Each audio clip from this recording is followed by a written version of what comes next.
Bonjour à vous. Aujourd'hui, nous allons poursuivre dans la lignée du grand thème que nous avons abordé ces dernières fois, c'est-à-dire Dieu est amour. C'est le cœur de la révélation transmise par la Bible. Et nous allons regarder aujourd'hui quelques images que l'on trouve tout au long de la Bible. Vous voyez, j'ai sélectionné quelques textes dans la Bible et vous voyez, on la parcourt du début jusqu'à la fin. Et donc, juste quelques exemples tirés de l'un ou l'autre livre. Et on va commencer par le prophète Jérémie, au chapitre 2, versets 12-13. Jérémie qui emploie l'image d'une source d'eau vive. Dieu est source d'eau vive.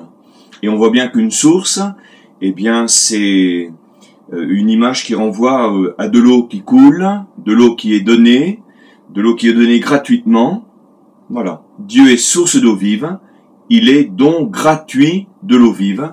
Et disons-le tout de suite, l'eau vive dans la Bible, notamment on le verra avec Jésus, renvoie à cette réalité que nous appelons l'Esprit Saint. Dieu est Esprit, Dieu est Saint. Autrement dit, l'Esprit Saint dans ce contexte renvoie à ce que Dieu est en lui-même. Alors si Dieu est source d'eau vive, c'est qu'il est don de lui-même. Mais Dieu est Esprit, Dieu est Saint, réalité spirituelle. Alors en Jérémie chapitre 2, versets 12-13, voilà ce qu'on peut lire. « Cieux, soyez-en étonnés, horrifiés, saisis d'une grande épouvante, oracle du Seigneur. Car mon peuple a commis 2 crimes. Ils m'ont abandonné, moi la source d'eau vive, pour se creuser des citernes, citernes lézardées qui ne tiennent pas l'eau. » Voilà donc 2 crimes. L'abandon de Dieu, qui est le péché principal dénoncé dans la Bible. L'homme qui abandonne Dieu court à sa perte. Si nous regardons nos sociétés actuelles. Donc ils m'ont abandonné. Et puis c'est l'occasion pour Jérémie de dire « Moi, la source d'eau vive ». Donc Dieu se présente ici comme une source d'eau vive. Mais remettons-nous dans le contexte où le peuple d'Israël vivait, c'est-à-dire un pays chaud, un pays désertique, un pays aride. L'eau est la richesse première. Grâce à elle, on peut faire des cultures, recueillir les fruits et donc nourrir la vie. Autrement dit, l'eau dans ce contexte-là est vraiment un symbole de vie, d'abondance, de bonheur, de plénitude. Ils m'ont abandonné, moi la source d'eau vive. Autrement dit, Dieu ici se présente comme premier pour la vie de l'homme. Il nous a créés pour que nous vivions de lui. Don spirituel, qui est appelé à nourrir le tréfonds de notre être et à nous donner de nous épanouir le plus pleinement possible, tel que Dieu le désire pour chacun d'entre nous. Donc ils m'ont abandonné, moi la source d'eau vive, pour se creuser des citernes, citernes lézardées qui ne tiennent pas l'eau. Autrement dit, l'homme cherche son bonheur en dehors de Dieu. Il espère être heureux en dehors de Dieu. Et il va se créer les moyens de parvenir à son bonheur. C'est l'image des citernes qu'il se creuse lui-même. Alors là, bien sûr, on peut penser à tous les exemples très concrets de notre vie de tous les jours. Je serai heureux quand je serai riche. Donc la course à l'argent, la course au bien matériel, à l'accumulation des richesses. Et tout de suite, Jésus, dans l'Évangile, dit malheureux, vous les riches, vous avez votre consolation. Malheureux, ce n'est pas une malédiction, mais c'est simplement une constatation. Si l'homme ne cherche son bonheur que dans l'argent, il ne peut qu'être malheureux, puisque cette réalité seule ne peut pas lui apporter la plénitude pour laquelle il a été créé. Attention, nous ne sommes pas en train de décrier l'argent et les moyens financiers qui sont nécessaires à notre vie. Nous ne le savons que trop bien, mais il y a une différence entre mettre l'argent à la première place et tout lui sacrifier, c'est-à-dire être prêt à tout pour entrer dans sa logique, et puis mettre l'argent à sa juste place, qui n'est pas de le décrier, mais à sa juste place comme instrument de notre vie, comme instrument de la mission de l'Église, comme au service de l'homme. Et là, on sait très bien que ce sera un combat jusqu'à la fin des temps. Voilà, donc les citernes que se creuse l'homme pour son propre bonheur ne peuvent que le conduire à sa perte. Elles ne tiennent pas l'eau. il n'arrivera jamais à trouver la plénitude qu'il espérait avec elles. Elles se révéleront toujours comme des citernes fissurées, incapables de procurer le bonheur espéré. Voilà, donc on prenait l'image de l'argent, on prenait aussi l'image du pouvoir, etc., etc. Deuxième exemple, dans le prophète Jérémie, eh bien un petit peu plus loin, en Jérémie 17, 13, vous avez la même image. Espoir d'Israël, Seigneur, tous ceux qui t'abandonnent seront honteux. Ceux qui se détournent de toi seront inscrits dans la terre, car ils ont abandonné la source d'eau vive, le Seigneur. Alors ici, être inscrit dans la terre renvoie, quand on meurt, eh bien on est enterré. Autrement dit, c'est une image de mort. Eh bien, ceux qui abandonnent la source d'eau vive ne peuvent qu'emprunter un chemin qui les conduira finalement à la mort. Tout le Nouveau Testament ne dira pas autre chose. Le salaire du péché, c'est la mort, mais la mort spirituelle, au sens d'absence de plénitude de vie, absence de plénitude intérieure. Alors cette image de l'eau vive intervient également dans les psaumes.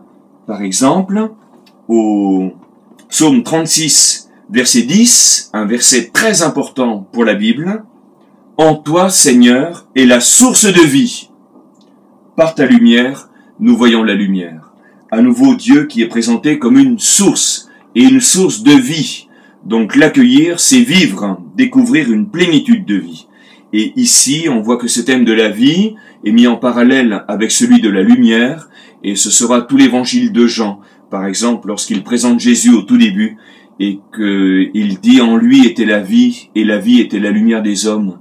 Autrement dit, la vie dont nous parlons, c'est la lumière qui est synonyme de bonheur, de bien-être. Pensons aux longues nuits d'hiver et lorsque l'on retrouve la lumière du jour, symbole de beauté avec toutes les couleurs, etc. Voilà, symbole de bonheur.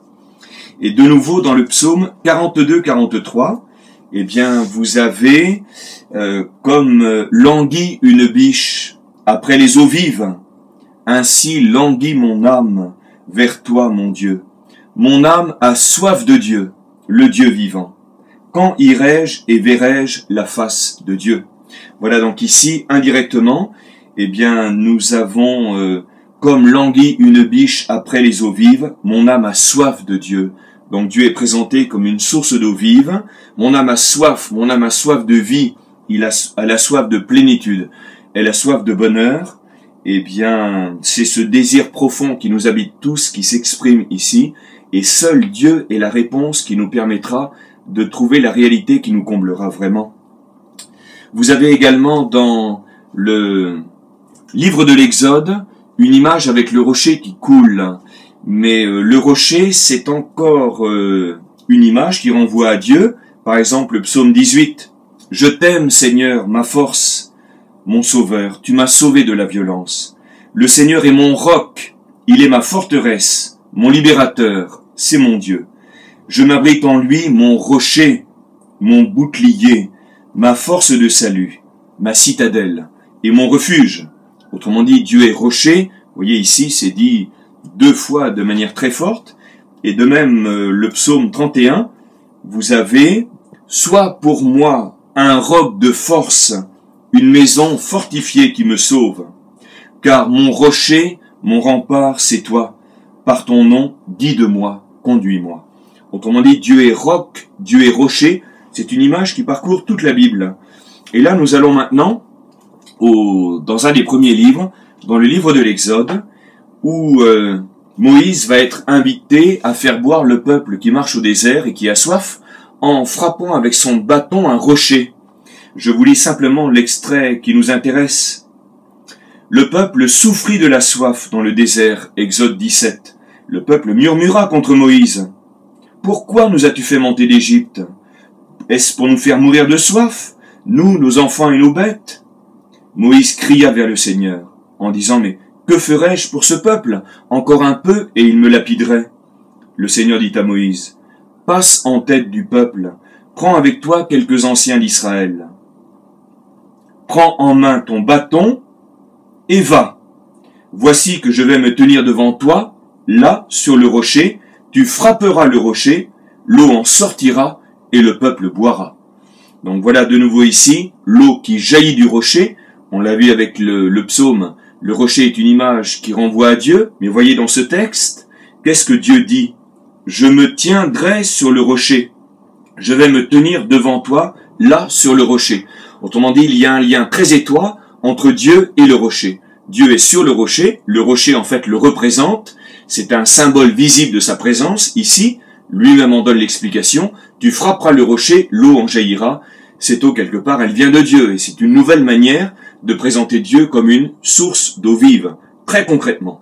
Eh bien, si vous le voulez, la semaine prochaine, nous regarderons d'autres textes bibliques, notamment dans le Nouveau Testament, où nous verrons le Christ, qui est la révélation plénière du mystère de Dieu, qui va reprendre cette image de l'eau vive, se l'appliquer à lui-même, il est vrai homme et il est vrai Dieu, pour nous décrire le don qu'il est venu nous offrir, c'est-à-dire le don de l'eau vive de l'Esprit Saint. Dieu est source d'eau vive, l'eau vive de l'Esprit Saint. Tout est déjà donné. Accepterons-nous de recevoir? Tel est l'enjeu de notre vie. À la semaine prochaine, si vous le désirez.